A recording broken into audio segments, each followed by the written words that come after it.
He's the shaman, and he's the Hindu. They both collectively. Because the Hindu temple is down there. And this is century. Century means nature. So goddess, Mother Earth. Okay. So we're at the tree temple right now. This is the mother tree. This temple's over 100 years old. We had to climb up into it. It's kind of like a tree house. We had to take our shoes and socks off. And we have a shaman here who brings together all 7 villages in the Makibari tree estate. And they are praying to all the gods to bring them good health, but most importantly, rain.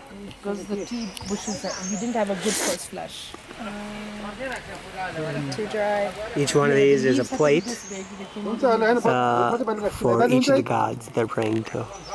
So the other flushes will get affected. You have to pray for them. And this is the incense they're burning. Wow.